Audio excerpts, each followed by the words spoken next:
Hello dear students, it's Kiran your teacher. Today we are going to know about power sharing of civics chapter 1 in the form of 12 questions. So dear let's start. आप देख रहे हो यहाँ पर आप question answer sheet को आप देख रहे हो, नॉट ओनली क्वेश्चन सीट है ये। और यहाँ पर मैं आपको दिखाना चाहती हूँ 12 क्वेश्चंस ऑलमोस्ट मैं यहाँ पर आपको देने वाली हूँ, और ये 12 क्वेश्चंस जो हैं टॉपिक के साथ सिंपली आपको क्वेश्चन आंसर्स भी मैं यहाँ दे दूँगी। और यहाँ पर मैं कोशिश करूँगी कि कुछ मैप भी शो करूँ आपको। पहले शुरू कर लें। आप यहाँ देख रहे हो एथेनिक कंपोजिशन के बारे में बात कर रही हूँ। ये है क्या? सिंपली पहले तो आप इसे कर लो ताकि मैं आपको बता दूं कि ये एथेनिक कंपोजिशन कहते किसे हैं। तो ये एथेनिक कंपोजिशन है या फिर ethnicity is a group of people that have similarities with each other with respect to culture, language, history और सोसाइटी। दैट मीन किसी न किसी मायने में किसी न किसी तरीके से वो मैच करते हैं, उनका रहन सहन, उनका कल्चर, उनकी हिस्ट्री, उनका लैंग्वेज। तो वो एक उस एरिया के, उस कंट्री के जो है खास एथेनिक ग्रुप कहलाते हैं। ठीक है। अब ये एथेनिक ग्रुप कई मायने में एक हो सकते हैं। यहाँ पर जैसे मैंने दिया है कि ज़्यादातर आप कैसे इसे आइडेंटिफाई करते हो, तो उनका कुछ सिमिलर रिचुअल्स, नियम होते हैं, कुछ रीति रिवाज होते हैं, रिलीजन, उनका ड्रेसिंग स्टाइल भी कुछ अलग अलग होता है। वैसे मैं अगर बता दूं कि इंडिया की बात करूं कि कैसे उसे एथनिक ग्रुप में आप बताओगे कि इंडिया के संदर्भ में, तो मैं बता सकती हूँ कि जैसे आप झारखंड में झारखंडी, कुछ उनके ईटेबल्स अलग होते हैं, उनके खाने पीने का तरीका जो एकदम इंटीरियर पार्ट में है, उनके ड्रेसिंग सेंस भी अलग होते हैं, उनका ड्रेसिंग स्टाइल भी अलग होता है। या फिर बिहार देख लो तो वहाँ का कुछ अलग पैटर्न है, लैंग्वेज हैं, रिचुअल्स हैं। पंजाब, हरियाणा, बंगाल, जितने भी एरियाज़ हैं सबके अपने कुछ रिचुअल्स हैं, और अपने जो वहाँ पे रहने वाले लोग हैं उनका एक नियम होता है। ये अलग बात है कि हमारे यहाँ डेमोक्रेसी है और हम सब मिलजुल के रहते हैं। ज़रूरी नहीं कि झारखंड में आपको पंजाब के लोग नहीं मिलेंगे या आंध्र प्रदेश के लोग नहीं मिलेंगे, तो अलग अलग एरिया में झारखंड के लोग नहीं मिलेंगे, ऐसा कुछ नहीं है। लेकिन हाँ, यहाँ पर हम बात कर रहे हैं एथेनिसिटी की, तो वो ऐसे समझाने के लिए मैंने आपको बता दिया कि वो कैसे सिमिलर हो सकते हैं। ठीक है। और इससे पहले मैं कंपोजिशन बताऊं, और तब मैं एक्चुअली जाना चाहती थी मैप दिखाने, लेकिन मैं पहले ये बता ही देती हूँ तब मैं दिखाऊं। Water ethnic composition of Belgium, ये आप ध्यान रखना, इसीलिए मैं चाहती थी कि मैं आपको मैप शो करूं। Belgium as well as Sri Lanka, दोनों के लिए मैं दिखाना चाहती हूँ। तो पहले तो आप ये समझ लो, फर्स्ट क्वेश्चन आपके लिए था कि एथेनिक ग्रुप क्या होता है। तो वो कहीं भी एथेनिक ग्रुप ही कहलाएगा, उस तरह की चीज़। सॉरी डियर, एक्चुअली यहाँ पर मैं बेल्जियम के एथेनिक कंपोजिशन की बात करूँ तो वहाँ पर किस किस तरह के लोग थे। तो आप देखो यहाँ पर ethnic composition of Belgium is very complex. क्यों?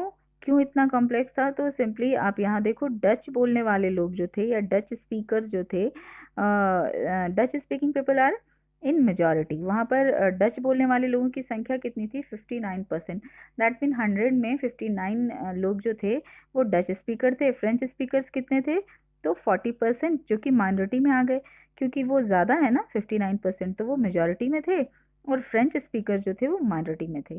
और इसके बाद मैं आपको दिखा दूं कि ये जर्मन स्पीकर आर जो थे वहाँ पे 1% थे, ऑब्वियस है हो गए 100%। तो आप देखो कि बेसिकली जर्मन के लोग तो कम थे, जर्मन स्पीकर तो कम थे, लेकिन इन दोनों के बीच में बहुत बार कुछ ऐसी चीज़ होती थी, विवाद जैसी चीज़ होती थी, स्पेशली जो डच स्पीकर थे और फ्रेंच स्पीकर थे। क्यों होती थी? उसकी वजह मैं यहाँ पर इस पॉइंट में आपको दे रही हूँ, और ध्यान से आप देखना। और एक बात मैं आपको बता दूं डियर, ये जो मैं अभी कंपोजिशन आपको बता रही हूँ ना, अभी तक जितने भी बोर्ड एग्जाम हुए उसमें ये 1 मार्क्स के देखे जाते रहे। लेकिन इस बार चूंकि आपके सिलेबस बहुत कम हो गए हैं, तो मैंने इसे थोड़ा सा बढ़ा ही दिया है, सो दैट कि आप इसे पूरा ही लर्न करो। और कुछ नहीं तो 1 मार्क्स के लिए तो डेफिनेटली लर्न करना है। 1 मार्क्स के लिए जैसे मैंने पॉइंट वाइज दिया है, ये कुछ वैसे ही होते हैं 1 मार्क्स में, इसके लिए मैंने अलग से क्वेश्चन जनरेट नहीं किया है। सो मैं यहाँ बता दूं, जैसे मैं बता रही थी कि इन दोनों ग्रुप के बीच में, डच स्पीकर और फ्रेंच स्पीकर के बीच में विवाद हुआ करते थे। विवाद की वजह क्या थी? तो सिंपली कंट्री में जो कंट्रीज़ का जो कैपिटल था, ध्यान से आप देखना, ये बहुत ज़रूरी चीज़ है। थोड़ा मैं क्लीन करके फिर आपको दिखाऊं। ये जो आप देख रहे हो कंट्री का जो कैपिटल है, ब्रुसेल्स। बेल्जियम की जो कैपिटल के बारे में बात करें तो ये ब्रुसल्स है। और यहाँ पर कैपिटल के अंदर जो फ्रेंच बोलने वाले लोग थे वो मेजॉरिटी में थे। ध्यान देना, 80% थे फ्रेंच बोलने वाले और डच बोलने वाले ओनली 20%। अब थोड़ा सा अजीब नहीं लग रहा है देखकर? क्योंकि मैंने यहाँ पर आपको क्या बताया कि पूरे देश में, पूरे बेल्जियम में, अभी मैं मैप दिखाऊंगी तो वहाँ दिखा देती हूँ कि पूरे बेल्जियम में जो डच बोलने वाले लोग थे वो 59% थे, और पूरे देश में जो फ्रेंच बोलने वाले लोग थे वो 40% थे। जर्मन स्पीकर को तो मैं अभी छोड़ ही रही हूँ क्योंकि एक्चुअल झगड़ा इन दोनों के बीच में होता था। लेकिन यहाँ पर मैंने क्या बताया इस पॉइंट में कि उसकी जो कैपिटल थी ब्रुसेल्स, वहाँ पर फ्रेंच स्पीकर जो थे वो मेजॉरिटी में थे। दैट मीन जो 40% थे वही क्या थे वहाँ पर, मेजॉरिटी में थे। और जो 60% के करीब यानी 59% थे वो माइनॉरिटी में थे, क्योंकि वो सिर्फ क्या थे, 20% थे। तो ये उनके विवाद की वजह थी, क्योंकि डच को लगता था कि वो ज़्यादा हैं तो उनके पावर ज़्यादा होने चाहिए, फ्रेंच को लगता था तो क्या हुआ, आप ज़्यादा हो तो कैपिटल में तो हम ही ज़्यादा हैं, हमारा अधिकार होना चाहिए। तो ये इनके बीच में विवाद की वजह थी। और बहुत ही अच्छा तरीका वहाँ निकाला गया जो आपको ज़रूर ही याद रखना है, और बहुत इंपॉर्टेंट क्वेश्चन भी होता है, तो मैं वो आपको दूंगी। पर उससे पहले मैं थोड़ा सा यहाँ पर आपको बताऊं, इससे पहले मैं मैप ही दिखा देती हूँ। एक्चुअली मैं श्रीलंका को दिखाना चाहती थी, श्रीलंका की कहानी भी, तो मैं मैप सोचती हूँ दिखा दूँ तब मैं आपको ले जाऊँ आगे। सो डियर, आप देख रहे हो ये बेल्जियम का मैप है, ठीक है। ये आपके बुक से ही मैंने लिया है, पीडीएफ से मैंने उठाकर यहाँ लाया है ताकि मैं आपको दिखा सकूँ। और यहाँ आप देख रहे हो कि ये बेल्जियम की कहानी है। बेल्जियम है ये छोटा सा, और इसके बारे में अगर मैं बताऊँ तो आप बुक में ज़रूर पढ़ना। पहले मैं इसके बारे में थोड़ा बता दूँ। बेल्जियम ऑब्वियसली यूरोप का एक छोटा सा कंट्री है, इतना छोटा कि हमारे हरियाणा से ये जो है छोटा है। अगर हरियाणा के साइज़ की बात करूँ तो हमारे हरियाणा से इसका साइज़ जो है एरिया वाइज छोटा है, ठीक है। और इसके जो बॉर्डर्स हैं वो फ्रांस है, नीदरलैंड है, जर्मनी है, लग्जमबर्ग है, इसके आस यानी इसके नेबरिंग कंट्रीज जो हैं ये सारे हैं। और यहाँ लाने का मेरा आपको मोटिव ये था कि मैं यहाँ पर आपको बता सकूं। और आप देख रहे हो यहाँ से ही मैंने लिया है इस ग्रुप को। और अब मैं इस मैप को आपको दिखाऊं कि ये जो आप सिंपली आप देख रहे हो यहाँ पर अलग अलग किस्म के लोग रहते हैं, ये वाली चीज़ आप नोटिस करो। ये पूरी है, ये जो छोटा सा आपको मैं दिखा रही हूँ, दिस वन इज ब्रुसेल्स, ठीक है। ग्रीन वाला छोटा सा ये ब्रुसेल्स है। यहाँ पर मैंने आपको क्या बताया कि यहाँ पर जो फ्रांस बोलने वाले लोग हैं वो 80% है, और जो डच बोलने वाले लोग हैं वो 20% है। अब ये जो आप दो पार्ट देख रहे हो येलो और रेड में, ये वाला जो पार्ट क्या दिखा रहा है, आप देख रहे हो कि ये येलो वाला पार्ट जो है वो डच बोलने वालों के लिए, और ये रेड वाला जो पार्ट है वो फ्रेंच बोलने वालों के लिए। और हमने वहाँ क्या पढ़ा कि जो डच स्पीकर हैं वो 59% हैं पूरी कंट्री में, और जो फ्रेंच स्पीकर हैं वो पूरी कंट्री में सिर्फ 40% है। लेकिन कहानी कहाँ बदल जाती है, तो कहानी यहाँ कैपिटल ब्रुसेल से, ये आपकी कैपिटल, यहाँ पर बदल जाती है, क्योंकि यहाँ पर जो है सबसे ज़्यादा संख्या 80% तक जो है कौन रहता है, तो फ्रेंच स्पीकर रहते हैं, और ये 20% वाला जो पार्ट है उसमें जो है डच स्पीकर रहते हैं।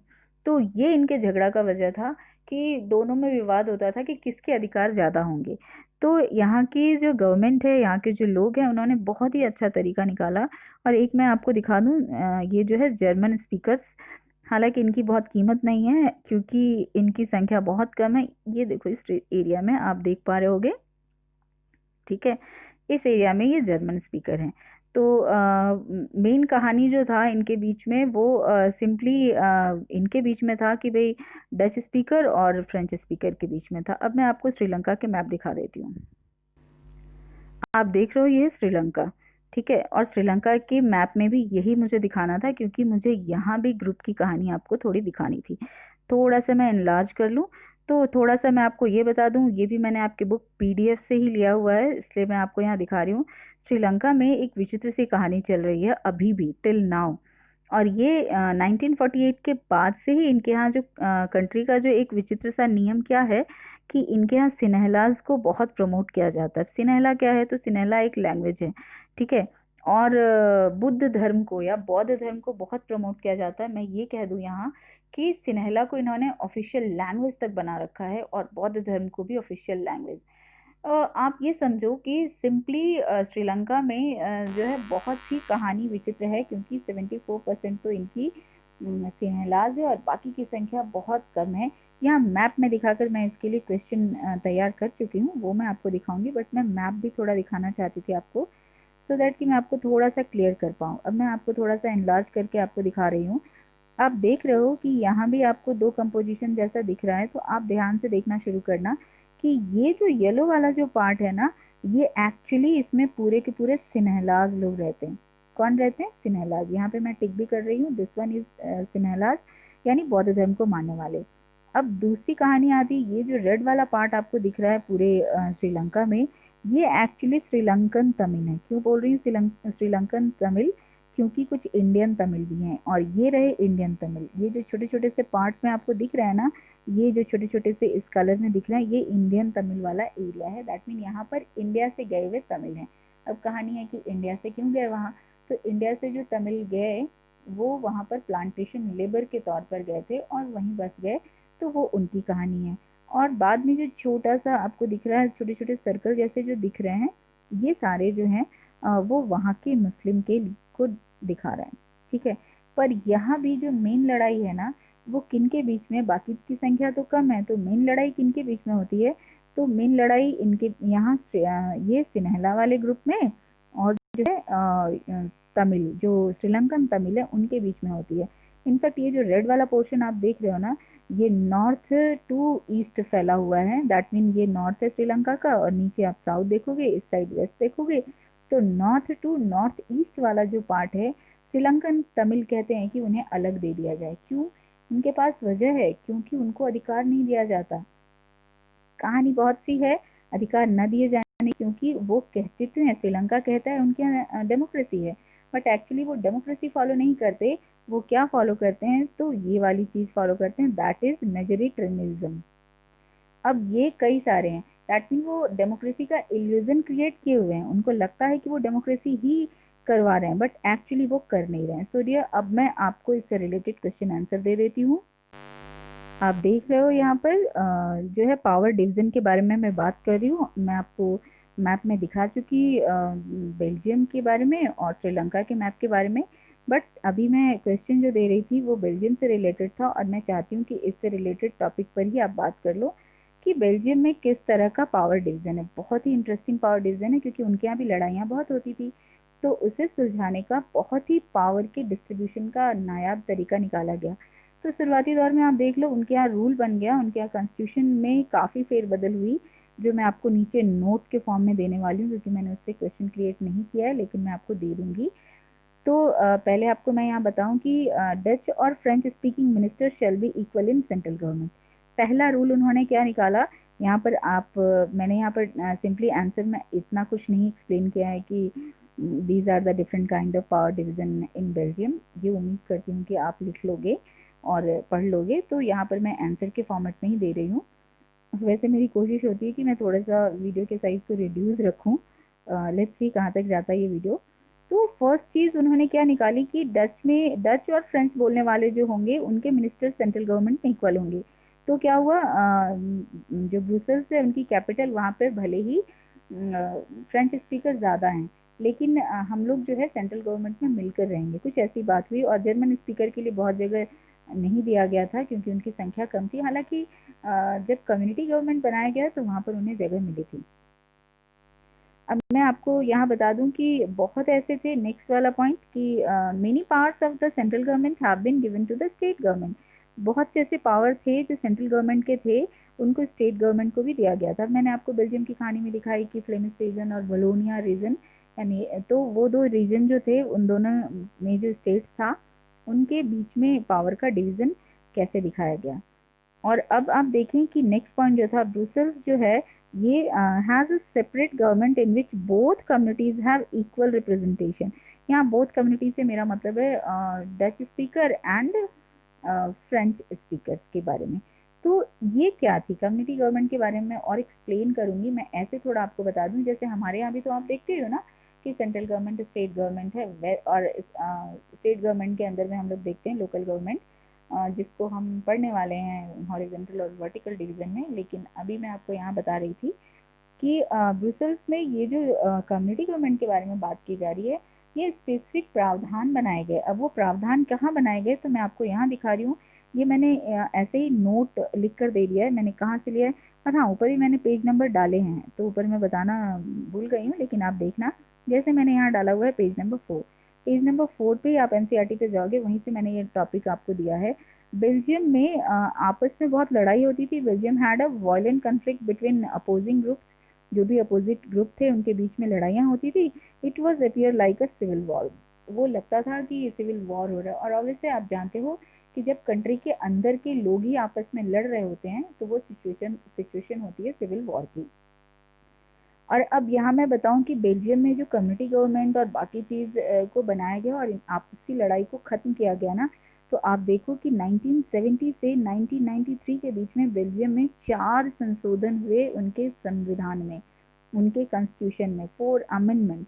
Between 1972 and 1993, Belgium had 4 amendments in their constitution so that different ethnic groups like Dutch, French and German जो है वो इंजॉय कर सके और एक साथ रह सकें with in the same country. अब मैंने इसे नोट में क्यों डाला, क्योंकि क्वेश्चन एक क्रिएट तो हो रहा था कि भाई क्यों इतने अमेंडमेंट हुए, बेल्जियम का रन कैसे हो रहा है, उनके बीच में कन्फ्लिक्ट कैसे खत्म हो गए।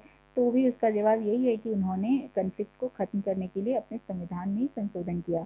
और पता है संविधान में संशोधन करके बाकी चीज़ तो की, ये जो ऊपर मैंने अभी आपको क्वेश्चन दिया है, ये सारे रूल्स उन्हीं संविधानों की देन है कि भैया अब लड़ाई झगड़े नहीं होंगे, एक जैसे मिलकर रहेंगे और सेंट्रल गवर्नमेंट में दोनों के पास पावर होगा, दोनों के मंत्री यानी दोनों फ्रेंच स्पीकर में से यानी फ्रांसीसी में से और डची में से जो है सेम मिनिस्ट्रीज होंगे या सेम मंत्री होंगे, जिससे प्रॉब्लम नहीं होगा। तो ये सारी चीज़ें उनके उन संविधान संशोधन में ही निकल कर आई। वैसे मैं रिकमेंड करूँगी कि आप बुक ज़रूर पढ़ो, वरना थोड़ी परेशानी हो सकती है, क्योंकि ऑब्वियसली वीडियो जब मैं दे रही होती हूँ तो थोड़े से उसे शॉर्ट करने की कोशिश तो करती ही हूँ। अब यहाँ पर मैं थोड़ा सा उसी से रिलेटेड एक क्वेश्चन क्रिएट कर चुकी हूँ। आप देखो, what type of power does community government of Belgium enjoy.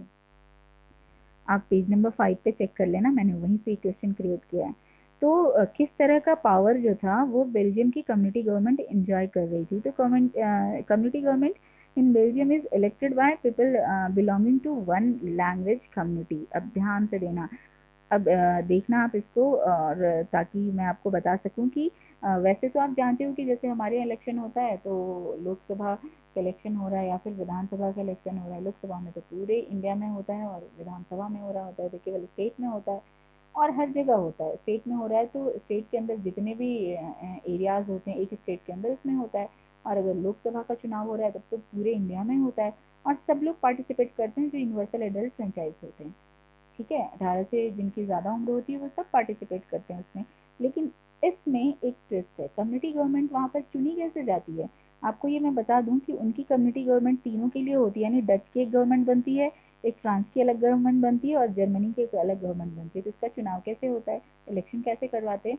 तो जब कम्युनिटी गवर्नमेंट का चुनाव होता है तो पूरे बेल्जियम में, जैसे कम्युनिटी गवर्नमेंट का चुनाव शुरू हुआ तो पूरे बेल्जियम में डच, फ्रेंच और जर्मन स्पीकर के, सपोज करो डच के 4 लोग खड़े हुए, सपोज जर्मन के 4 लोग खड़े हुए और फ्रेंच के 4 लोग खड़े हुए, तो वो 4 लोग खड़े हुए, दैट मीन उसी लैंग्वेज को बोलने वाले लोग थे यहाँ पर। इसीलिए मैंने यहाँ पर क्या दिया है आपको, one language based community, that mean उसी से रिलेटेड लैंग्वेज के जो लोग होंगे वही केवल खड़े होंगे।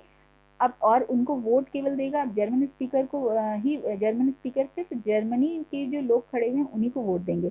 अब इसे मैं थोड़ा सा ऐसे अगर एक्सप्लेन करने की कोशिश करूँ, सपोज करो कि ये डच के खड़े हुए लोग हैं, ये फ्रांस के खड़े खड़े हुए लोग हैं, ये जर्मन के खड़े हुए लोग हैं। तो जब चुनाव होगा तो वोटिंग जब होगी तो सारे जो, मैं इसे ब्राज़ील बना देती हूँ, तो पूरे ब्राज़ील में जहाँ जहाँ भी जर्मनी बोलने वाले लोग हैं वो सिर्फ किसको वोट देने जाएंगे, तो डच बोलने वाले लोग हैं सारे जगह, सारे बेल्जियम में, तो वो सिर्फ वोट किसको देने वाले हैं, तो डच को ही वोट देने वाले हैं। और डच में कितने लोग हैं, तो डच में 4 लोग खड़े हुए थे, यही मैंने बोला ना, कुछ इस तरीके से। डच में कितने लोग खड़े हुए, 4 लोग खड़े हुए। तो चारों में से अब जितने भी डच बोलने वाले लोग पूरे बेल्जियम में मौजूद हैं वो सिर्फ इनको वोट देंगे। वैसे ही कहानी फिर यहाँ पर आप देख लो कि अगर फ्रांस बोलने वाले फ्रांसीसी लोग खड़े हुए हैं तो फ्रांस में 4 लोग खड़े हुए हैं। मैंने यहाँ पर ऐसे ही सपोज दैट ये 4 लोग हैं और ये फ्रेंच स्पीकर हैं। तो पूरे ये बेल्जियम का मैंने डायग्राम ऐसे ही क्रिएट कर लिया और पूरे बेल्जियम में जहाँ जहाँ सिर्फ कौन है, फ्रेंच बोलने वाले थोड़े बहुत, हालांकि इसमें बंटवारा मैंने आपको दिखाया है, ठीक है, लेकिन मैंने वहाँ जो बंटवारा दिखाया है उसमें क्या दिखाया है कि मेजॉरिटी में, दैट मीन वहाँ पर इतने लोग रहते हैं बेल्जियम में, दैट मीन फ्रांस स्पीकर और जो डच स्पीकर हैं, और साइड में मैंने आपको दिखा दिया था जर्मन स्पीकर के लिए भी। तो पूरे देश के जो फ्रांस भाषा बोलने वाले लोग हैं वो सिर्फ वोट देंगे इन चारों को। अब इन चारों में से सपोज करो ये पसंद आया, इसको ज़्यादा वोट मिला, तो कम्युनिटी गवर्नमेंट का लीडर ये बन गया। अब ये जो है गवर्नमेंट को रन करेगा। तो कुछ इस तरीके से वहाँ होता है। दैट मीन हमारे यहाँ जो डेमोक्रेसी थी, ये सॉरी है, इसमें अलग किस्म के चुनाव होते हैं, इसमें सिर्फ पार्टियां ही वेरी करती हैं, अलग अलग होती है। बट उनके यहाँ तो कम्युनिटी गवर्नमेंट का भी एक चुनाव होता है, जैसे हमारे यहाँ स्टेट गवर्नमेंट, सेंट्रल गवर्नमेंट और लोकल गवर्नमेंट का चुनाव होता है, वैसे ही वहाँ सेंट्रल गवर्नमेंट, स्टेट गवर्नमेंट के बाद कम्युनिटी गवर्नमेंट का चुनाव होता है। अब क्वेश्चन है कि क्यों होता है, कहीं नहीं होता है, यहाँ क्यों होता है? क्योंकि मैंने बता दिया कि उनके आपस में कम्युनिटी में बहुत लड़ाइयाँ होती थी। अब यहाँ पर मैंने क्यों का आंसर दिया है। क्या आंसर दिया है मैंने? Each community government has power related to cultural, educational and language issue. यानी जितनी भी गवर्नमेंट फिर चुनकर आएगी, डच से कोई चुनकर आया, फ्रांस से, जर्मनी वाले स्पीकर से, तो अब वो सिर्फ अपनी भाषा, लैंग्वेज, कल्चर को ध्यान दे रहा होगा। यानी उससे रिलेटेड प्रॉब्लम हो गई देश के अंदर, बेल्जियम के अंदर, तो वो कौन ध्यान दे रहा होगा? तो उस कम्युनिटी की गवर्नमेंट ध्यान दे रही होगी। उस कम्युनिटी की गवर्नमेंट की जिम्मेदारी होगी कि वो अपने कल्चर, लैंग्वेज सबको बरकरार रखे। तो हुई ना बहुत शानदार बात, मुझे तो बहुत अच्छा लगा। मैं तो मानती हूँ कि अगर कहीं विवाद हो रहा हो तो पावर डिवीज़न का ये बहुत ही अच्छा एग्जाम्पल है, बहुत ही अच्छा, मतलब एकदम बेस्ट। मतलब मुझे नहीं लगता इससे अलग कुछ और हो सकता है। बहुत अच्छा एग्जाम्पल उन्होंने पेश किया। अब बात आती है श्रीलंका की। श्रीलंका की कहानी तो एकदम ही विचित्र है, जो मैं आपको बता चुकी हूँ श्रीलंका की कहानी की विचित्रता। और यहाँ पर जो मैंने ये क्वेश्चन लिया है, ये मैंने बुक के पेज नंबर 3 और 4 दोनों से लिया है, तो आप एक बार उसे भी चेक कर सकते हो। अब अभी इसके डायग्राम को मैं आपको दिखा चुकी हूँ। What are the ethnic composition of Sri Lanka. Sri Lanka के एथनिक कंपोजिशन की बात आप करो तो क्या है, तो मैं बता चुकी हूँ। सिन्हला, तो यहाँ भी मैंने वो दीज आर नहीं लिखा है, तो आप लिख लेना, these are the ethnic composition of Sri Lanka या श्रीलंकन पीपल। तो पहला था एथनिक कंपोजिशन उनका क्या था, सिन्हलाज मिक्स। ये आपका फर्स्ट पॉइंट है कि उनके जो सिन्हलाज थे, सिन्हला दैट मीन सिन्हला उनकी लैंग्वेज है, ठीक है, और ये बौद्ध धर्म को मानने वाले थे। तो वहाँ पर पहले मैं उसको बता रही हूँ, सिन्हलाज जो थे वो कितने परसेंट थे, 74%। और डियर इसको 1 मार्क्स के हिसाब से आप लर्न करोगे कि कितने परसेंट सिन्हलाज थे। इससे पहले भी मैंने जो कंपोजिशन बताया वो ज़्यादातर मैंने 1 मार्क्स में ही नोटिस किया है, बट हाँ, हो सकता है 2020 में बड़े क्वेश्चंस भी बने क्योंकि चैप्टर कम है। और यहाँ पर मैं आपको बताऊँ कि तमिल वहाँ पर कितने हैं, आपको मैंने उनके एरियाज़ को दिखा दिया है। तो तमिल ओनली 18% है उनके देश में, ठीक है। और तमिल में जो है मैंने दोनों तमिल के बारे में बताया है, Sri Lankan Tamil as well as Indian Tamil. Indian Tamil के बारे में मैं यहाँ पर थोड़ा सा एक्सप्लेन करूँगी, लेकिन उससे पहले मैं बता दूँ बाकी कौन लोग हैं। तो क्रिश्चियन है वहाँ पर, ठीक है। और वहाँ पर क्रिश्चियनिटी के साथ मैंने वहाँ पर एक मुस्लिम कम्युनिटीज़ को आपको दिखाया है जिनकी संख्या बहुत कम है, यहाँ भी ऐड कर सकते हो, जो कि मैंने, क्योंकि जैसे मैंने इससे पहले आपको दिखाया बेल्जियम में भी 1% जो जर्मन स्पीकर है उनकी कोई वहाँ कीमत, वैसी कीमत नहीं है। हालांकि मैं मानती हूँ कि श्रीलंका से बहुत अच्छी कंडीशन वहाँ पर सभी की है। श्रीलंका में कंडीशन तो सिर्फ सिनेला की अच्छी है, ठीक है। तो इसमें कन्फ्यूज़न अगर हो तो आप एक बार चेक कर लेना, जैसे मैंने उसमें भी मैप में आपको मुस्लिम के बारे में छोटा सा स्पॉट में दिखा दिया है। तो उनके यहाँ क्रिश्चियंस भी हैं जिनकी संख्या बहुत आपको कम देखने को मिल रही हैं। और यहाँ पर सिंपली जो आप परसेंटेज में देख रहे हो उससे भी आपको अनुमान मिल जाएगा।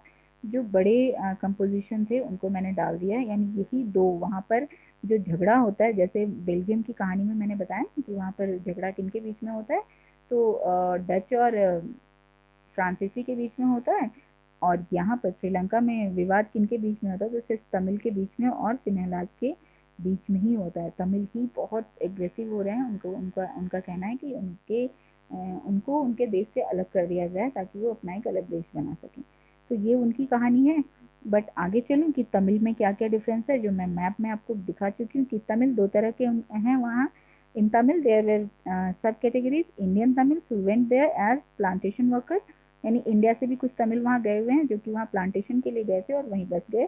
और दूसरे जो है वहाँ के नेटिव श्रीलंकन तमिल है, इट्स एथेनिक कंपोजिशन, यानी वो उनके देश के ही ओरिजिनेटेड हैं, लेकिन फिर भी उनको वो अधिकार नहीं दिया जाता क्योंकि वो लोग एक्चुअली मेजोरिटेरियनिज्म में बिलीव करते हैं। क्वेश्चन 6 है जो कि इसी से रिलेटेड है। व्हाट इज द मेजोरिटेरियनिज्म या Mediterranean measures taken in Sri Lanka to establish Sinhala supremacy? इसे कई तरीके से दिया जा सकता है। ये क्वेश्चन बहुत इंपॉर्टेंट है, बड़े क्वेश्चन में आता है, 3 नंबर्स टू 5 नंबर्स में भी देखा जा सकता है। यहाँ पर मैंने ऑलमोस्ट देने की कोशिश की है 5 पॉइंट, इसीलिए क्योंकि जैसे मैंने बोला 3 to 5 मार्क्स में देखे जाते हैं। तो यहाँ पर मैं बता दूं कि पहले तो आप ये समझ लो कि श्रीलंका अपने देश में मेजोरिटेरियनिज्म स्थापित करने के लिए बहुत से तरीके अपना चुका है और उन तरीकों को यहाँ पर हम लोग दिखा रहे हैं। या फिर आप इस क्वेश्चन को ऐसे भी देख सकते हो कि कौन कौन से वो तरीके हैं, वहाँ पर श्रीलंका की गवर्नमेंट कैसे रन होती है, किस रूल्स को फॉलो करती है, तो उसके लिए भी आंसर यही होगा। सिर्फ वे ऑफ प्रेजेंटेशन आप अपना रखो और पॉइंट्स यही होंगे। तो आप क्वेश्चन जब पढ़ रहे हो तो समझ कर पढ़ो। अब मैं आंसर आपको दे दूं। सबसे पहली चीज़ तो यहाँ पर आप देख लो कि these were the majoritism measures taken by the Sri Lanka to establish Sinhala supremacy. Sinhala supremacy का मतलब है सिन्हला सुपीरियर है, ठीक है। तो उसको स्थापित करने के लिए वहाँ के लोगों ने क्या किया, या वहाँ की गवर्नमेंट ने क्या किया, नॉट लोगों ने, 1956 में उन्होंने एक कानून बनाया, ठीक है। क्या कानून बनाया कि सिन्हला को रिकॉग्नाइज किया as a official language, official language के रूप में उसे एक्सेप्ट करने के लिए, ताकि उसको सम्मान दिया जा सके। किसको? सिन्हला लैंग्वेज को। लेकिन किसका अपमान किया जा सके, डिस्ग्रेस किसका किया जा सके, तो तमिल लैंग्वेज का। और वैसे तमिल लैंग्वेज को डिस्ग्रेस कर रहे हैं, दैट मीन तमिलियन को भी आप डिस्ग्रेस कर रहे हैं, ठीक है। तो ये आप इसको ऐसे भी समझ सकते हो। क्वेश्चन ऐसे भी आता है कि what are mention the steps that are taken by the Sri Lankan government to disgrace the Tamilians, तो भी यही होगा, है ना।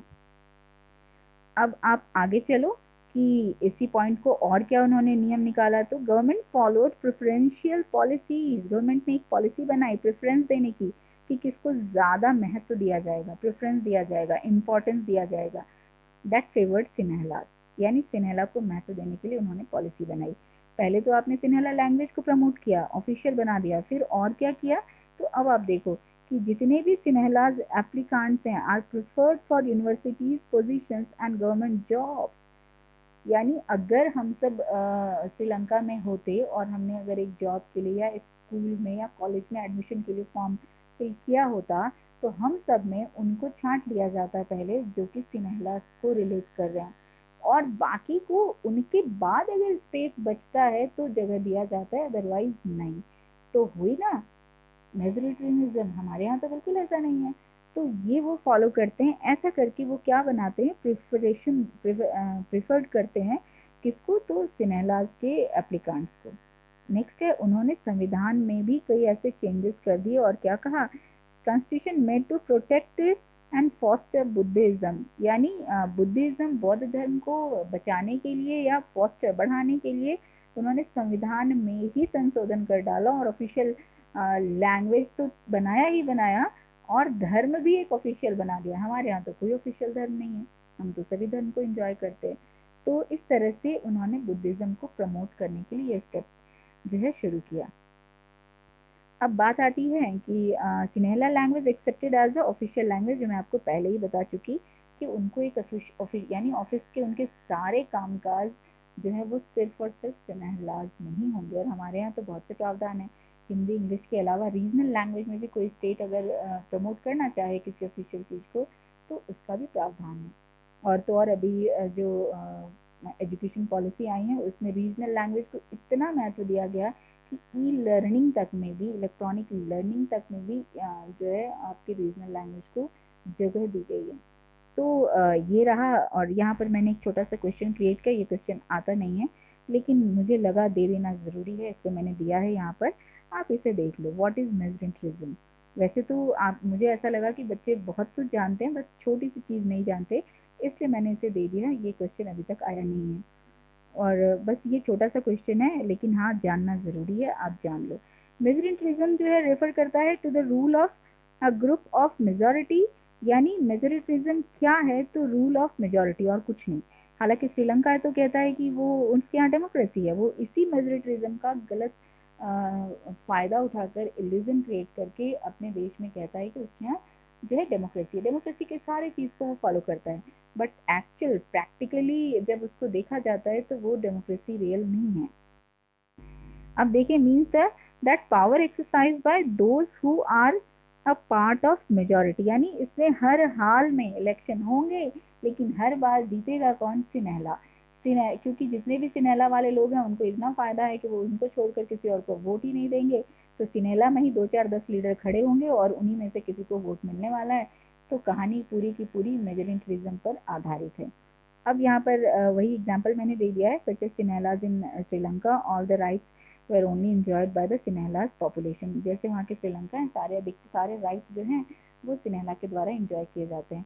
अब मैंने यहाँ एग्जाम्पल इसलिए दे दिया कि पता नहीं क्यों मुझे ऐसा लग रहा था कि आया तो नहीं है, लेकिन इस बार चूँकि चैप्टर रिड्यूस हो गया है तो मैं कुछ ऐसे फॉर्मेट भी प्रिपेयर कर रही हूँ, आगे और कुछ एक दूंगी, लेकिन इसीलिए मैंने इस क्वेश्चन को इसमें डाल दिया है।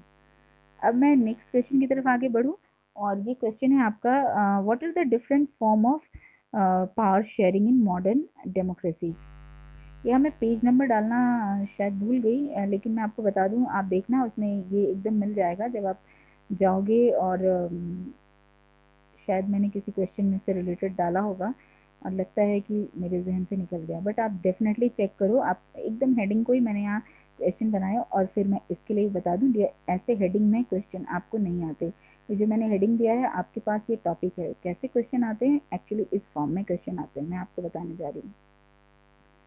डिफरेंट फॉर्म्स पावर शेयरिंग के मॉडर्न डेमोक्रेसी में है क्या, यानी आज हम जिस डेमोक्रेसी को फॉलो कर रहे हैं वहाँ पर किस किस तरीके से पावर शेयरिंग होता है। आपको मैंने दिखाया बेल्जियम का एग्जाम्पल, बहुत ही अच्छा एग्जाम्पल है, पर हाँ हमारे यहाँ भी पावर शेयरिंग होता है, और दुनिया के कई देश ऐसे हैं जो पावर शेयर करते हैं और अच्छी तरह से अपने कंट्री को रन कर रहे हैं। तो यहाँ पर देख लें, पहला जो है power sharing among different organs of the government, और मैं यही आपको बता देना ज़रूरी समझती हूँ, ये दो बहुत ही इम्पॉर्टेंट क्वेश्चन हैं, या फिर डिफ्रेंशिएट में ये देखे जाते रहे हैं अब तक, distinguish between horizontal and vertical power distribution. इसके लिए मैंने अलग से क्वेश्चन भी क्रिएट किया है, इसीलिए मैंने यहाँ पर बहुत ज़्यादा नहीं दिया है, केवल ताकि आपको ये पता रहे कि ये किसके तहत आता है। तो इन चारों को मैंने इसके तहत डाला है। पावर शेयरिंग जिसमें डिफरेंट ऑर्गन के बीच में होता है, इसे मैं एक्सप्लेन कर रही हूँ नीचे। Power sharing among different level of government, यानी लेवल यहाँ पर ऑर्गन है, दोनों में बस इतना ही अंतर है, एक में ऑर्गन है और एक में क्या है, लेवल है। ठीक है, ऑर्गन यानी उसकी कौन कौन से मतलब ऐसे अगर बताऊं, इंसानी बॉडी के अंदर बहुत से ऑर्गन हैं, तो कौन कौन से ऑर्गन को क्या क्या जिम्मेदारी दी गई है वो हैंडल करता है, और दूसरे में लेवल, कि भाई किस लेवल पे पहुंचने के बाद क्या जिम्मेदारी किसके द्वारा उठाई जाती है, तो उसे मैं एक्सप्लेन करूंगी अभी। और नेक्स्ट 3 और 4 आप देख लो कि आज के दिन में मॉडर्न डेमोक्रेसी में पावर शेयरिंग जो है वो डिफरेंट लेवल पर के अलावा जो है और क्या होता है, power sharing among different social group, ये अंडरलाइन कर दे रही हूँ, social group such as religious and linguistic group, ये पेज नंबर 9 से मैंने दिया है। यस, तो आप डेफिनेटली वहीं देख लेना, ये जो क्वेश्चन में मैंने जो पेज नंबर नहीं डाला है ना, तो पेज नंबर 8 एंड 9 पे ये टॉपिक आपको मिल जाने वाला है, तो पेज में आपको मिल जाएगा, तो आप चेक कर लेना। ये जो power sharing among different social groups में दिया है, और दो हो सकता है कि इसमें पावर पावर को जो है शेयर किया जा सके रिलीजियस और लिंग्विस्टिक ग्रुप में भी। तो इसका एग्जाम्पल जो है, आप बेल्जियम के बारे में बात कर रहे थे ना, तो बेल्जियम के बारे में जब आप बात कर रहे थे तो बेल्जियम में ही आप चेक करो कि उनके यहाँ तो लैंग्वेज के आधार पर ही डिस्ट्रीब्यूशन था, कम्युनिटी गवर्नमेंट जो बनाई गई थी लैंग्वेज के आधार पर ही, तो कि फ्रेंच बोलने वाले का और डच बोलने वाले का और जर्मन स्पीकर का अलग कम्युनिटी गवर्नमेंट था। तो power sharing among different social groups, जो कि हो सकता है रिलीजियस और लिंग्विस्टिक, किसी लैंग्वेज के आधार पर भी आधारित हो या फिर किसी सोशल कैटेगरी पर भी आधारित हो। और नेक्स्ट जो मैं आपको बताने जा रही हूँ, आप ध्यान से देख लो, power sharing arrangement can also be seen in the way political parties, pressure groups and movement groups. अब ये बहुत इंटरेस्टिंग क्वेश्चन है, पॉलिटिकल पार्टी के लिए तो एक मैंने क्वेश्चन भी क्रिएट किया है, मैं दे दूंगी आपको अभी। पावर शेयरिंग का ये भी एक नया तरीका है, इसी भी आप पेज नंबर 9 पे ही आप देखोगे, पेज नंबर 8 एंड 9 एक बार पढ़ लेना, होपफुली आपको समझ में आएगा, नहीं तो ये वीडियो भी अगर एक बार में नहीं आता है तो 2 बार आप चेक कर लो, आपको समझ में आएगा। और मैं यहाँ पर आपको बता दूं कि ये पावर शेयरिंग के लिए आप जो नेक्स्ट चीज़ के तरफ मैं आगे बढ़ूँ, तो यहाँ पर दिखा रही हूँ इसी ग्रुप के बीच का डिफ्रेंशिएशन। ये है क्या। यहाँ मैंने केवल नाम देकर बताने की कोशिश की है कि ये आप याद रखो कि मॉडर्न डेमोक्रेसी में पावर के शेयर के कौन कौन से रूप हैं, लेकिन उनमें से जो ज़रूरी लगा उनको मैंने यहाँ एक्सप्लेन किया है। Differentiate between pressure group and movement group, ये मैंने इन दोनों ग्रुप के को यहाँ पर दिखाने की कोशिश की। आप देख लो प्रेशर ग्रुप, हालांकि इसका ज़्यादा एक्सप्लेनेशन चैप्टर 3 में मिलने वाला था आपको, यहाँ मैं उसे थोड़ा एक्सप्लेन कर देती हूँ एकदम छोटे से फॉर्म में। Pressure group are form by people with common interest. Pressure group यानी दबाव बनाने वाला ग्रुप जो बनता है वो कैसे बनता है, तो इसमें लोगों का एक कॉमन इंटरेस्ट होता है। जब 10 लोग एक कॉमन इंटरेस्ट के मिलकर एक ग्रुप बना रहे होते हैं तो वो प्रेशर ग्रुप के एग्जाम्पल के तहत कंसीडर किए जाते हैं। और अब देखें कि इनका मेन गोल क्या होता है प्रेशर ग्रुप का। Opinion to achieve a common objective. ये जो प्रेशर ग्रुप होते हैं ऑब्वियसली कॉमन इंटरेस्ट वाले लोग होते हैं, और इनका मोटिव जो होता है वो किसी एक कॉमन इंटरेस्ट को अचीव करना। उनका एक ही कॉमन ग्रुप होता है जिसे वो अचीव करना चाहते हैं, एक ही ऑब्जेक्टिव होता है।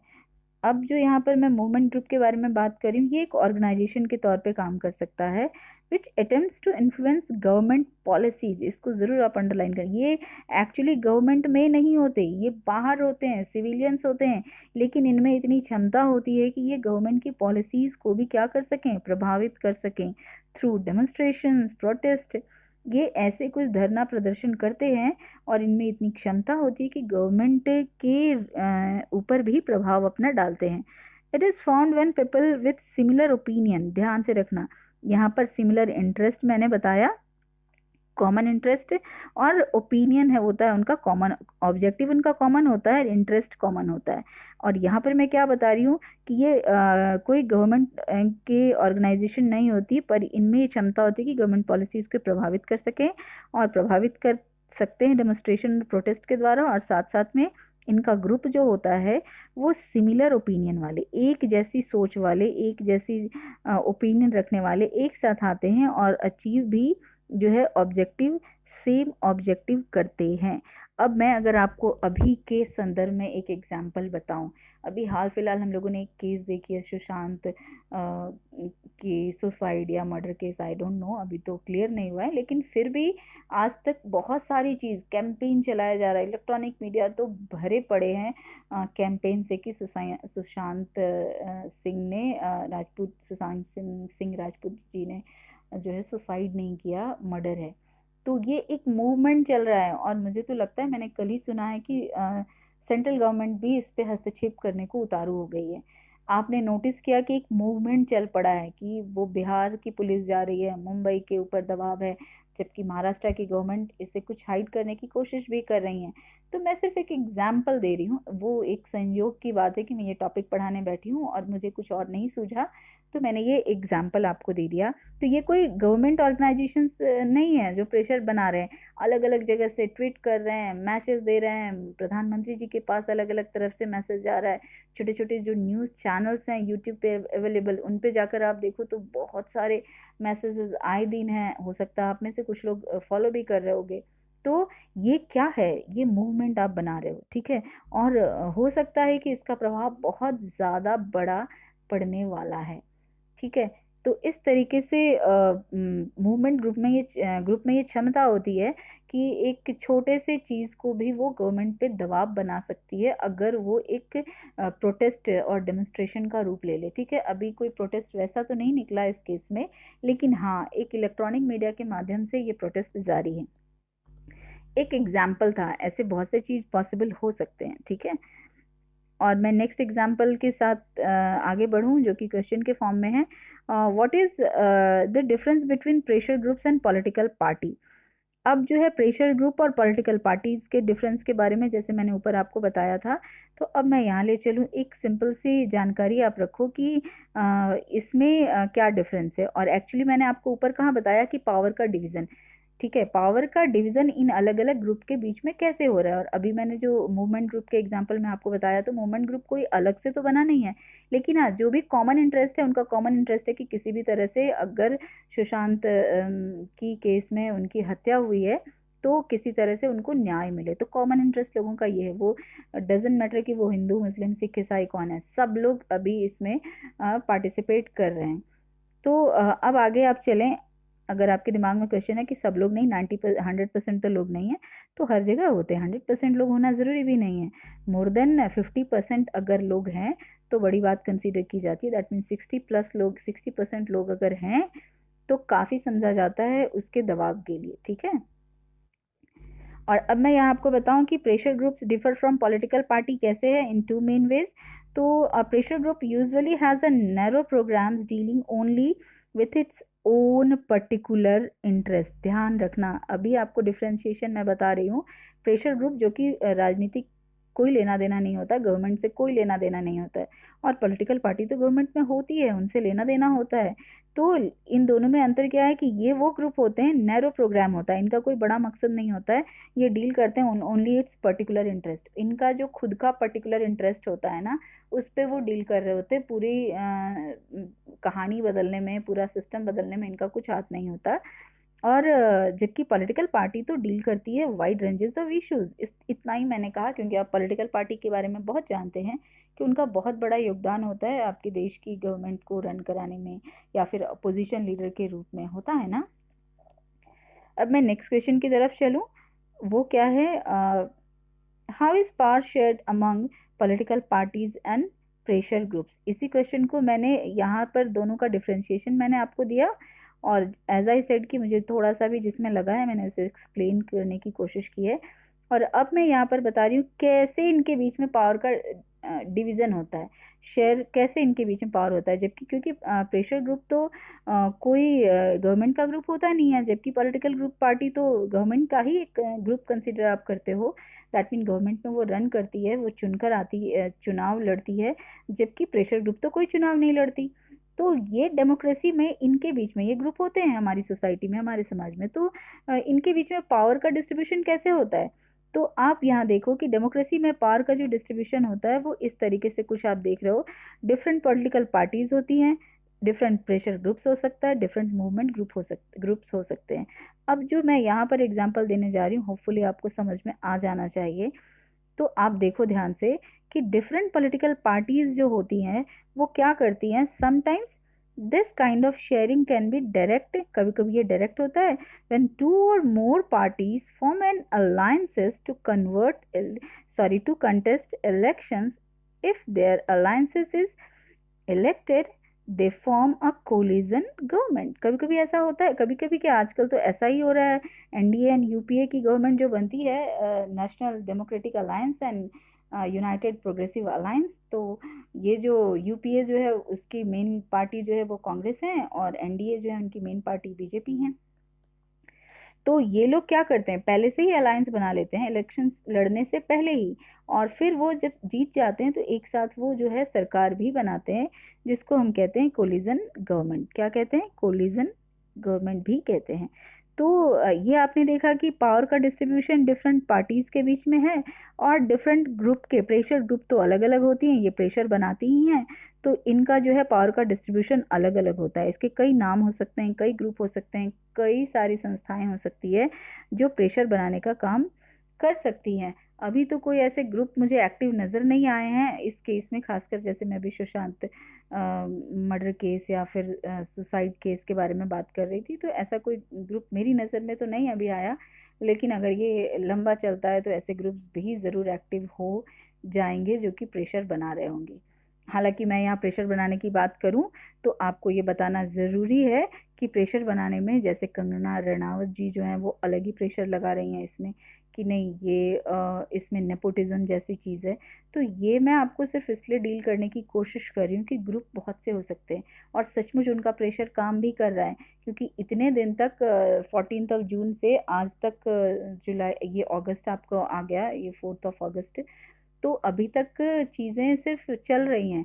लेकिन हाँ, प्रेशर तो बनाया जा रहा है, तभी तो बड़े बड़े जगह से इस पर बातें हो रही हैं, अलग अलग गवर्नमेंट जो है वो इस पर काम करना शुरू कर चुकी हैं। तो ये प्रेशर ही है, दैट मीन एक ग्रुप है। मैं ये कहूँगी सिमिलरली कि आप कुछ ऐसे चीज़ को ज़रूर आप लर्न कर लो जो कि ज़रूरी है, इसलिए मैंने बस छोटे छोटे टर्म्स आपको दिए हैं। ग्रुप्स में केवल उनके काम के आधार पर ही डिफ्रेंसिएशन होता है, कोई ज़्यादा अंतर नहीं होता।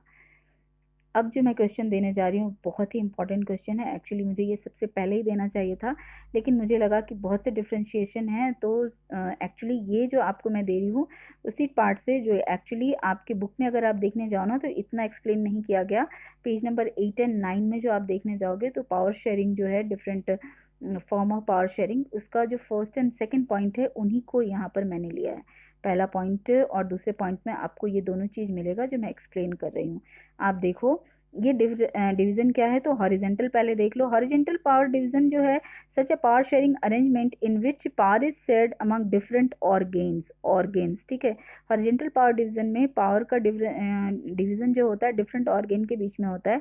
अब ऑर्गेन को मैंने यहाँ पर कुछ ऐसे दिया है, जैसे सच एज लेजिस्लेचर, एक्सिक्यूटिव्स एंड ये जुडिशरी नीचे आ गया है, तो मैं इसको कुछ ऐसे दिखा दूं। ये तीन पार्ट हैं ऑर्गेन के, ये तीन पार्ट हैं जिसके बीच में पावर का डिस्ट्रीब्यूशन है ना, कि लेजिस्लेचर जो चुनकर लोग आते हैं, एक्सिक्यूटिव्स मैंने यहाँ ब्रैकेट में डाल दिया है जो आपको पढ़ा चुकी हूँ जूनियर में। पॉलिटिकल एंड परमानेंट एक्सिक्यूटिव दो तरह के होते हैं, और यहाँ एक्सप्लेन नहीं कर रही हूँ, आगे आता है तो मैं वहाँ एक्सप्लेन करूँगी, इस वीडियो में तो नहीं। और नेक्स्ट है जुडिशियरी। जुडिशियरी भी पावर का डिवीजन हॉरिजॉन्टल कैसे है, तो आप देखते हो ना कि सुप्रीम कोर्ट भी होता है, हालांकि सुप्रीम कोर्ट और नीचे जो आप कोर्ट देख रहे हो सुप्रीम कोर्ट, हाई कोर्ट और फिर डिस्ट्रिक्ट कोर्ट, ये ऐसे अगर टॉप टू लेवल देखते हो ना, सुप्रीम, हाई एंड फिर डिस्ट्रिक्ट कोर्ट, तो ये तो है वर्टिकल पावर डिवीजन। लेकिन जब आप कोर्ट के बारे में, जैसे जुडिशियरी के ही बारे में बात मैं यहाँ कर रही हूँ, और इस जुडिशरी में अगर मैं आपको बता दूं कि जैसे झारखंड की बात लो, तो झारखंड में हाई कोर्ट के नीचे जो जाता है क्या हो जाता है, फिर डिस्ट्रिक्ट लेवल पे कोर्ट होते हैं। तो ये क्या है, हॉरिजेंटल, यानी हाई कोर्ट सारे केस तो नहीं सुन सकता, तो वो अपने एरिया में जो डिस्ट्रिक्ट कोर्ट, जितने भी डिस्ट्रिक्ट हैं वहाँ पर जो है आपको ये सिविल कोर्ट और क्रिमिनल कोर्ट हर डिस्ट्रिक्ट में आपको मिलता है, और फिर वो जो है यहाँ जाता है। तो ये जो है उस राज्य का हॉरिजेंटल पावर डिस्ट्रीब्यूशन है। लेकिन हाँ, हमारे यहाँ मैं पहले ही बता दूं कि दोनों ही पावर डिवीजन हमारे यहाँ चलते हैं, horizontal as well as vertical, ठीक है। आगे मैं क्लियर करूंगी थोड़ा और, लेकिन ये है यानी पावर का डिस्ट्रीब्यूशन जो है डिफरेंट ऑर्गेन के बीच में। अगर जिनको याद करने की बात आती है तो यहाँ पर पहली चीज़ है कि डिफरेंट ऑर्गेन के बीच में, जिसमें लेजिस्लेचर आता है, एक्सिक्यूटिव्स आते हैं एंड जुडिशियरी। एक्सिक्यूटिव के ब्रैकेट में मैंने डाला है, वो आप ज़रूर लर्न करो। नेक्स्ट पॉइंट है हॉरिजेंटल डिवीजन, ये एकदम लर्न करना, छोड़ना मना है किसी कीमत पर। 2 बार 4 बार समझो और लर्न करो। सेकेंड पॉइंट है हॉरिजेंटल डिवीजन ऑफ पावर में different organs of government exercise different power. जो ये डिफरेंट ऑर्गेन जो मैंने अभी आपको दिखाया ना, लेजिस्लेचर, एक्सिक्यूटिव और जुडिशरी, सबके अलग अलग पावर हैं। नेता जब चुन के आते हैं तो उनके अलग पावर होते हैं, एक्सिक्यूटिव जब चुन के आते हैं तो अलग पावर होते हैं, और जुडिशरी यानी न्यायालय का अलग काम होता है, अलग पावर होता है। तो बस उसी पॉइंट को मैंने यहाँ डाल दिया है कि हॉरिजेंटल पावर डिवीजन में डिफरेंट ऑर्गेन्स जो है गवर्नमेंट का, वो डिफरेंट पावर, हर किसी का पावर अलग अलग होता है। ऐसा नहीं कि सबके पास एक ही तरह का पावर होता है, सबके पावर बटे हुए हैं, सबके अधिकार बटे हुए हैं, सबके काम बटे हुए हैं। तो ये एक हो गया। एंड थर्ड पॉइंट इसका कहता है horizontal distribution follows the concept of checks and balance. इतना भी याद रखोगे तो चलेगा, अगर यहाँ न याद कर पाओ, पर मैं समझा देती हूँ कि हॉरिजेंटल पावर डिस्ट्रीब्यूशन जो है किस कॉन्सेप्ट पे चलता है, तो चेक्स एंड बैलेंस पे। आगे एक बार देख लो, it keeps eye on the exercise unlimited power of the organ. पता है ये इंटरेस्टिंग चीज़ क्या है कि हॉरिजेंटल पावर डिस्ट्रीब्यूशन जो है, जिसमें मैंने अभी बताया कि हर किसी के अपने अलग पावर हैं, हर कोई अपने पावर को एंजॉय करता है, हर कोई अपने पावर को करता है, हर कोई अपना काम कर रहा होता है। लेकिन इंटरेस्टिंग बात यह है कि हर कोई एक दूसरे पर नज़र रखता है, कोई भी आज़ाद नहीं है। हर किसी की नज़र जो यहाँ मैं दिखा रही हूँ, लेजिस्लेचर की नज़र, यानी चुनाव चुनकर जो लोग आए हैं वो बहुत पावरफुल कंसीडर किए जाते हैं, लेकिन हाँ उन पर भी नज़र है। उन पर किन की नज़र है, तो ऑब्वियस है आपके जुडिशरी की नज़र होती है, आपकी आम जनता की नज़र होती है। तो वैसे ही अब न्यायालय में बोलते हैं ना कि एक बार जज साहब चुन लिए गए तो फिर उनको हटाया नहीं जा सकता, लेकिन नहीं, 2/3 मेजोरिटी अगर हो जाए तो उनकी किसी चीज़ के लिए उनको हटाया भी जा सकता है। तो मेरे कहने का मतलब ये है कि कोई भी यहाँ आज़ाद नहीं है। यहाँ इस चीज़ को याद रखो, horizontal distribution follows the concept of checks and balance. Checks and balance यानी वो चेक करते रहता है और बैलेंस बनाने की कोशिश करता रहता है, जिसमें कोई गलती है उन पे जो है उंगली उठाई जा सकती है। यहाँ फिर मैं आपको बता दूं कि अभी फिर से मैं वही केस ले लूं कि अभी इस केस में बहुत सारे जगह नाम आ रहे हैं, बहुत सारे हमारे महाराष्ट्र के लीडर के, इनफैक्ट मुख्यमंत्री जी और उनके बेटे का नाम आ रहा है किसी भी तरीके से, तो आ रहा है वो तो चुन कर आए हैं, उनकी बड़ी कीमत है, क्योंकि हम मानते हैं कि जो चुनकर आते हैं उनकी बड़ी कीमत है। लेकिन अगर अभी परेशानी बढ़ जाती है तो जज के पास, जुडिशरी के पास ये पावर है कि वो इस काम को उलट दे।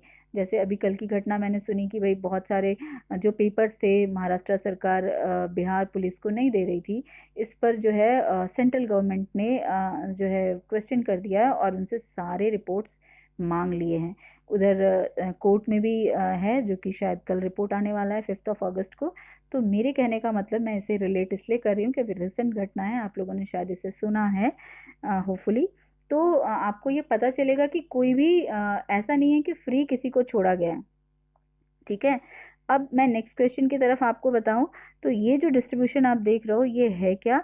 Horizontal distribution of power ensure the concept of the expansion of democracy. यानी सबसे अच्छी बात है कि ये जो है डेमोक्रेसी के एक्सपेंशन को प्रमोट करता है। हॉरिजेंटल पावर डिवीजन जो है ये डेमोक्रेसी को मानता है, उसमें आपकी मान्यता को बढ़ाता है, डेमोक्रेसी को वैल्यू करता है। हम मानते हैं कि हम एक डेमोक्रेटिक कंट्री में रहते हैं और ये पावर डिस्ट्रीब्यूशन, कोई भी अगर कुछ गलत करना चाहे कोई बड़े ओहदे पर भी, तो उन पर भी नज़र रखी जा सकती है, ऐसा प्रावधान है। और अगर आप में से किसी को ऐसा लग रहा है कि नहीं, ऐसे बहुत से केसेस हो जाते हैं जिसमें नज़र नहीं हो, यस डियर, होता है, क्योंकि हम रूल्स के आधार पर ही चल रहे हैं। और रूल्स क्या है वो मैं यहाँ एक्सप्लेन कर रही हूँ। अब जो है वर्टिकल पावर डिवीज़न क्या होता है वो आप समझ लो। वर्टिकल पावर डिवीज़न, वर्टिकल का मतलब ये है कि टॉप से बॉटम, यानी इसको मैं ऐसे समझा दूँ, वो भी हमारे यहाँ चलता है।